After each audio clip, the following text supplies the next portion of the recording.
Bom, deixa eu conversar com o Evair de Mello, esse querido que eu respeito tanto, deputado do PP do Espírito Santo. Esse é forte, hein?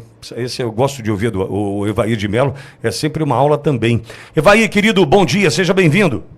Bom dia, nossos queridos amigos da nossa Aula Verde, que alegria poder falar com vocês. Hoje eu estou aqui em Brasília, na sede da Frente Parlamentar Agropecuária, junto com a Comissão de Agricultura da Câmara dos Deputados, onde honradamente eu tenho a oportunidade de presidir, o primeiro parlamentar capixaba a presidir a Comissão de Agricultura, para falar com todo o Brasil desse assunto que afeta a todos os brasileiros, que foi aí essa infeliz decisão do governo na semana passada de suspender o Plano Safra. Ontem anunciou medidas paliativas, e qual é o impacto que isso tem, tanto no fornecimento de produtos para a nossa balança comercial, quanto no alimento na mesa dos brasileiros. Evair, acabou o dinheiro, né, Evair? Porque uma medida como essa, além de uma possível retaliação para esse agrofascista que o Lula nunca gostou, mas cheiro também que é o fim do caixa, é o caixa zerado, Evair. Podemos concluir assim?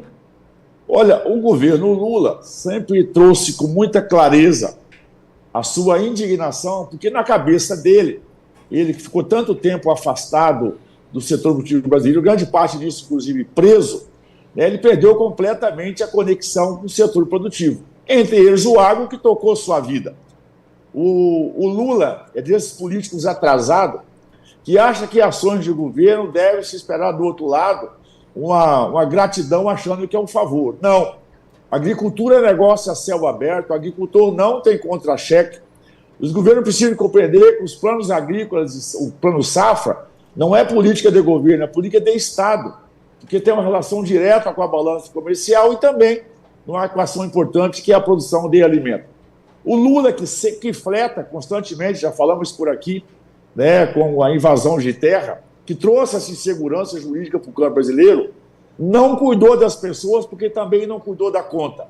A nossa vida está piorando, não como só produtor rural, mas os brasileiros, porque o governo, na sua irresponsabilidade fiscal, no seu rombo das estatais, isso tirou completamente a credibilidade. Ou seja, o dinheiro ficou mais caro, a produção ficou retraída e, somado, no caso da agricultura, nossas intempéries, como frio, geada, seca, em excesso, naturalmente, também comprometeu o abastecimento. Como eu disse, para o agricultor, a agricultura é o seu negócio, é a sua fonte de renda. Por isso, ele também tem que olhar sempre as oportunidades comerciais. Essa combinação de fatores ajuda naturalmente também a inflação. A mesma inflação que pega o consumidor também pega os nossos agricultores na compra de insumos, de equipamento e para investimento e custeios no seu dia a dia. O governo que perdeu completamente o controle, já estamos aí próximo, mais de 7 bilhões confirmados de rombos às nossas estatais. O governo Lula, junto com o Haddad, claramente sempre disseram que não vão segurar a despesa do governo. Resultado disso, acabou o dinheiro. E numa infelicidade até política, vamos dizer assim, na semana passada, o governo cortou aquilo que seriam os créditos subsidiados. O que é isso? Para o alimento chegar competitivo no mercado externo e também para que ele possa chegar a um preço razoável para quem consome, nós temos o chamado dinheiro da equalização, que é onde parte dos recursos do Tesouro, que vem do próprio superávit do setor do agro, ele amortiza parte dos juros que o agricultor vai pagar. A taxa que seria de 12 paga 8, 8 paga 5, 5 paga 2. Vocês têm uma ideia, na semana ontem, que ainda antes do anúncio da medida provisória, o Banco do Brasil estava ofertando dinheiro a 17% no mercado. Uma clara agiotagem e exploração do momento. Com essa combinação desse rombo fiscal e financeiro, naturalmente acabou o dinheiro. E o governo, na semana passada, de uma forma desesperada, ele, ao invés de fazer ações efetivas para dar condições aos agricultores de produzir alimentos, ele fala assim, mas a soja, o milho, é para exportação. Não, senhores. Ovo, proteína animal, seja de frango, seja o leite, seja a de suínos, ele sempre diz que é soja e milho embutido. Portanto, tudo isso tem conexão com o alimento que chega na sua mesa. O governo gastou demais e na semana passada ele suspendeu o chamado esses dinheiro para equalização. Nós pressionamos como Comissão de Agricultura, como Frente Parlamentar Agropecuária, uma reação no Brasil inteiro, Eu cheguei a dizer que o governo gosta tanto de pobre, que está trabalhando para aumentar cada dia mais, porque agora ele também quer levar os produtores rurais também à miséria. Isso, naturalmente, isso desemprega no campo. Nós, no café, por exemplo, estamos perto de iniciar uma colheita do café. Estamos há 10 safras com problema de geada, com problema de seca, de pragas e doenças, o que comprometeu também o volume ofertado. Isso aumentou, inclusive, a dívida dos nossos cafeicultores, que nesse ano, em função de sempre safras baixas dos nossos intempéries, os preços acabaram corrigindo. Estamos na boca de uma safra, sem recurso para fazermos a safra. Quem tem a soja e o milho está no outro ciclo, também o investimento em máquinas, equipamentos e, naturalmente, custeio para poder fazer o plantio. Então, o governo ajuda, aumentou a inflação com isso, aumentou a inflação e o custo dos nossos alimentos, criou uma frustração dos agricultores, que possivelmente vão ter uma redução da área plantada, e ontem à noite, de uma forma já desesperada, ele anunciou, então, 4,2 bilhões de reais para esse subsídio. A gente espera que possa minimamente trazer um oxigênio inicial, mas isso é muito longe daquilo que o setor precisa para produzir riqueza para o país e, naturalmente, para colocar alimento a preço competitivo na mesa dos consumidores. Evaí, Eduardo Borgo aqui conosco. O Borgo tem uma pergunta para você. Pois não, Bogão? Olá, bom dia, deputado. Bom dia, prazer falar com o senhor. Deputado, essa questão, eu não vou nem entrar na questão ali dos impactos na população, que é óbvio, são drásticos, mas na parte política, todo governo sabe que deixar faltar dinheiro na agricultura é um caos que vem, é um tsunami. E nesse caos político que nós estamos vivendo, político, econômico, faltando comida, gerando inflação na comida, aumentando o preço, é um passo para a queda de um governo. Esse governo acabou mesmo ao ponto de não ter dinheiro, de deixar de lado a agricultura, de praticar esses atos? Quer dizer, é o fim do governo Lula? Acabou de vez? Não tem mais solução? Não tem mais de onde tirar alternativa? Ô Borgo, vergonha e responsabilidade tem um governo, naturalmente, que tem escrúpulos. O governo do Lula e do PT é um governo sem escrúpulos. Naturalmente, não tem nenhuma responsabilidade para o setor produtivo. Eu sempre disse que nunca teve governo.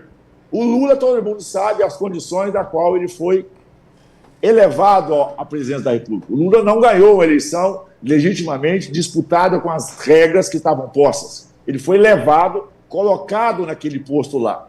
E, naturalmente, ele, para ficar de pé, ele iniciou desde o começo um governo de cooptação. Nunca foi um governo de coalizão para construir maioria, para ter sustentação no parlamento e daí consolidar as políticas públicas importantes para o país. Não. Foi um governo da companheirada, do toma lá da cá e de cooptação, onde cada ministro pegou o seu quadrado e foi tocar a sua vida. Desde aquela famigerada PEC da transição, que nós já anunciávamos que não tínhamos governo, porque não tem plano de governo.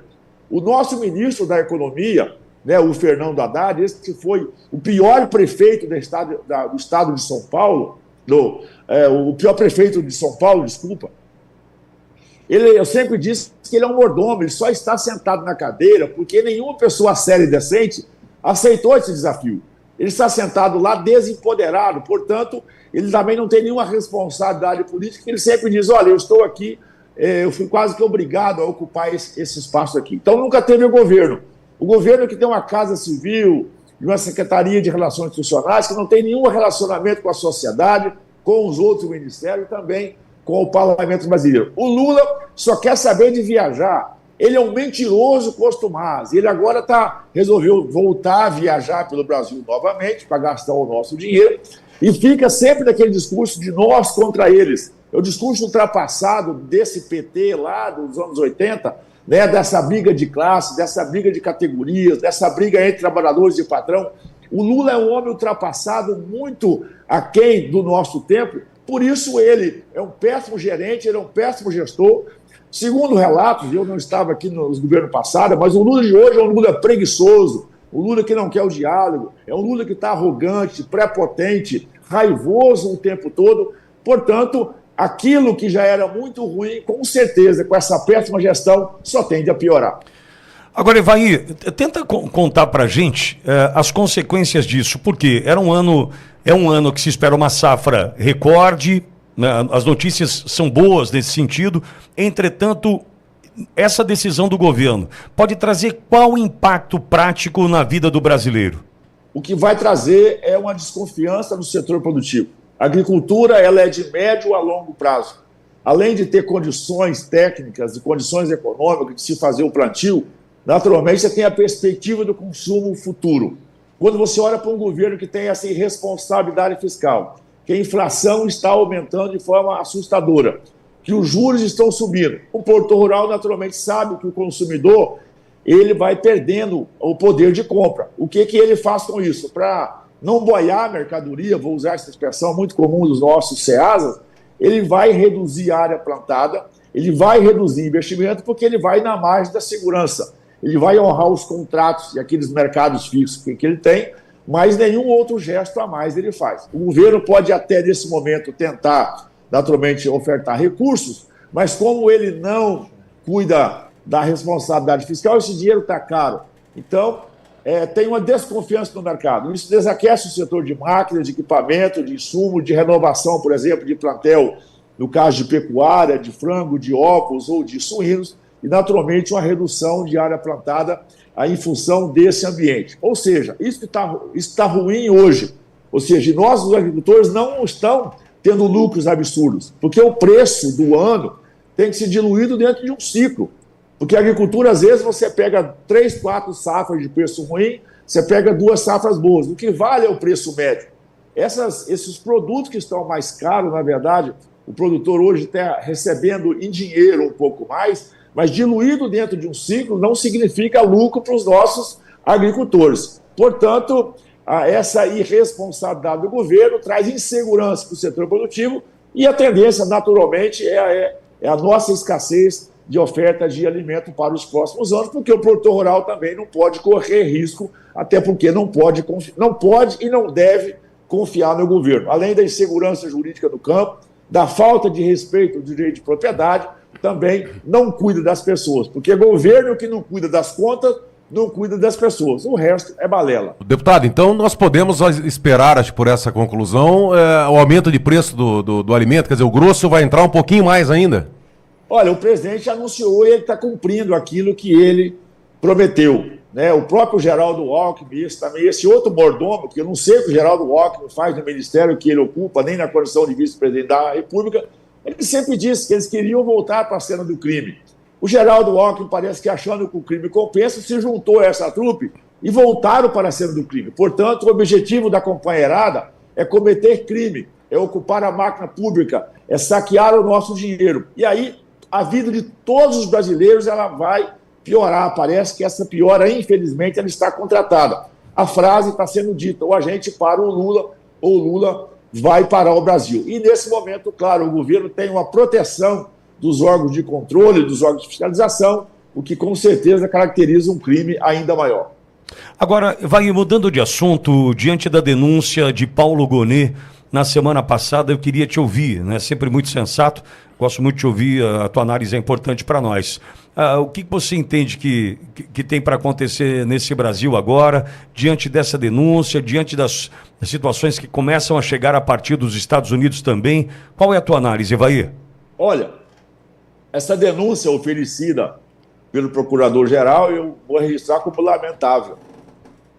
O Procurador-Geral da República não poderia se prestar a isso, tendo a responsabilidade do seu cargo. É alguém efetivamente que ocupou um espaço público brasileiro, né? É alguém, desculpa, caiu o sinal, voltou? Voltou, Evair, tudo certo. É um homem concursado, preparado, qualificado, que passou pela academia, mas ele está se prestando a um serviço lamentável. Eu duvido que vocês consigam, aqui para Lauro Verde, né, um operador do direito de carreira, pode ser um promotor, pode ser um juiz de carreira, um magistrado de carreira, que consiga defender juridicamente essa peça de acusação que o Gonet apresentou. É lamentável, é algo realmente assustador. Isso desestabiliza o sistema jurídico brasileiro. Eu fico imaginando nesse momento, eu já disse isso em algumas oportunidades, fico imaginando, tem muito juiz de carreira sério, decente, procurador, pode ser um procurador estaduais ou federais de carreira, conheço muita gente muito qualificada que realmente deve estar sem dormir porque está vendo a sua carreira sendo esfacelada em função de ter que se silenciar diante de uma peça tão mal feita, com erros jurídicos gravíssimos. Não estou entrando nem no mérito, estou dizendo de questões constitucionais, legais, erro, inclusive, de interpretação jurídica. Eu postei recentemente 6 vídeos nas minhas redes sociais explicando didaticamente quais são os equívocos que está se montando. Isso traz para a sociedade uma completa descrença no sistema jurídico brasileiro. Isso aumenta a desconfiança, isso aumenta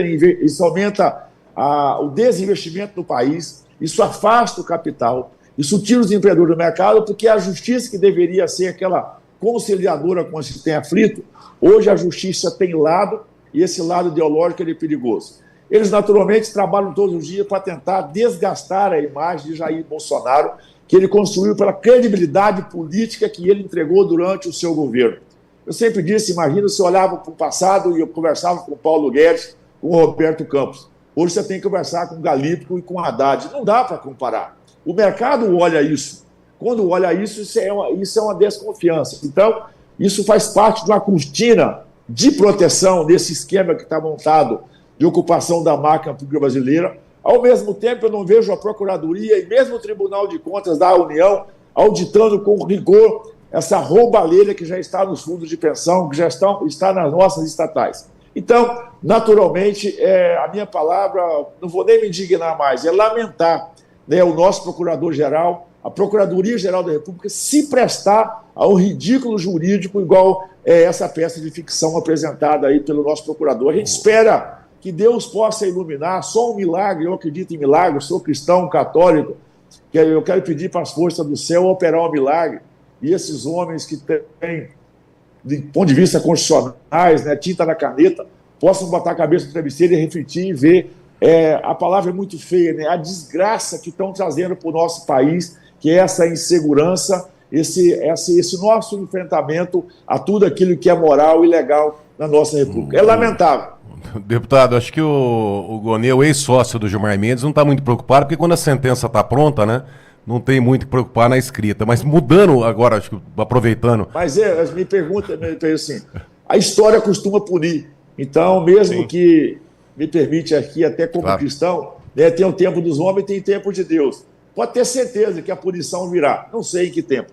Nessa linha, deputado, aproveitando, nós tivemos informações que teriam votos o suficientes para ser aprovado o projeto da anistia. Isso confirma, procede mesmo no Congresso, na Câmara dos Deputados? Nós continuamos trabalhando, nós não queremos só o quórum mínimo, nós queremos ter uma maioria plena do entendimento. A sociedade está entendendo essa aberração jurídica, as formas, as condenações que o Supremo tem dado a essas pessoas completamente desproporcional. Os advogados não estão tendo acesso aos acessos legais, né, na tramitação. O contraditório não está sendo analisado. Vamos falar a verdade. O Zanin, né, e o Dino falarem nesse processo é o avesso do avesso do avesso. Eles, em qualquer república séria, sistema jurídico do mundo, estariam impedidos por força de lei, até porque eles eram operadores políticos do interesse contraditório no passado recente, daí ficam julgando o mérito. Ou seja, não tem validade nenhuma de credibilidade a opinião deles. Portanto, o nosso trabalho aqui na casa, nós vamos trabalhar, estou confiante nessa anistia ampla e restrita para restabelecer a normalidade no nosso país. O ministro da Defesa já disse claramente, não houve golpe, não teve tentativa de golpe. Então, ou o Lula demite o Múcio, mas o Múcio tem uma carreira exemplar na vida pública por onde passou, goza de credibilidade por todos nós, né? Pega o Juca, o advogado do Braga Neto, né? Talvez um dos mais brilhantes advogados para esses temas no Brasil. A própria defesa do presidente Jair Bolsonaro está dentro das 4 linhas e tem que ser dentro das 4 linhas da defesa. Agora, infelizmente, nós temos um Supremo que é parcial, ele tem lado ideológico, ele cumpre uma meta política e nós estamos, na verdade, dispostos aí quase que ao ridículo. O Brasil está sendo ridicularizado internacionalmente em função das decisões, eu vou usar a palavra até mais leve, chega a ser até engraçado, né? Porque uma peça de ficção, isso parece um teatro. A impressão que eu tenho que não é o mundo real, é o mundo das fantasias, porque é impossível os absurdos que o Supremo está se prestando nesse processo de interpretação. Então, nós estamos trabalhando, cada deputado, cada família, cada prefeito, cada vereador, cada sociedade, porque nós precisamos disso, porque senão não vamos restabelecer a paz. A guerra está posta aí, Ucrânia e Rússia, né? E você vê o esforço do mundo para poder zelar a paz, achar um caminho de acordo, né? Mesmo Hamas e Israel, o esforço que o mundo faz para poder encontrar um meio termo. No Brasil, nós temos uma guerra instalada assim, é do bem contra o mal. E se o bom senso não prevalecer, as consequências serão para todos os brasileiros. Evaí, e para fechar, a importância da manifestação do dia 16 de março, Evaí? Nós precisamos de fazer um movimento bonito, grande, para produzirmos imagem. O mundo hoje, você vê as próprias... Quando o Estado americano faz manifestações claras da indignação contra as decisões jurídicas do nosso país. Quando o ministro do Supremo Tribunal Federal brasileiro está sendo acionado na justiça americana correndo o risco de ser condenado. A sociedade precisa de ir para as ruas, que naturalmente, e aí uma responsabilidade vão debitar na conta do Senado. O poder regulador do Supremo é o Senado. E, infelizmente, grande maioria do Senado, nesse momento, está de cócoras pelo STF. O Senado é o órgão regulador do Supremo. Enquanto tivermos um Senado omisso, um Senado vendido, um Senado que tem o rabo preso, nós não vamos ter a liberdade que a gente sonha, precisa e merece. Por isso, a manifestação nossa do dia 16 é grande e importante. Vamos fazer as concentrações aonde já estão pactuados. A princípio, vamos concentrar no Rio de Janeiro, para que realmente possamos mostrar uma imagem para o mundo da indignação desses brasileiros com o nosso sistema jurídico e também, de certa forma, com o nosso Senado, que não usa do poder que tem para poder fazer os ajustes necessários no nosso Supremo. Evaí de Mello, deputado federal do PP do Espírito Santo conosco. Evaí, você é muito querido aqui, volte sempre, irmão. Obrigado pela oportunidade, parabéns pelo programa e, como eu sempre digo, né, vai vendo, Brasil!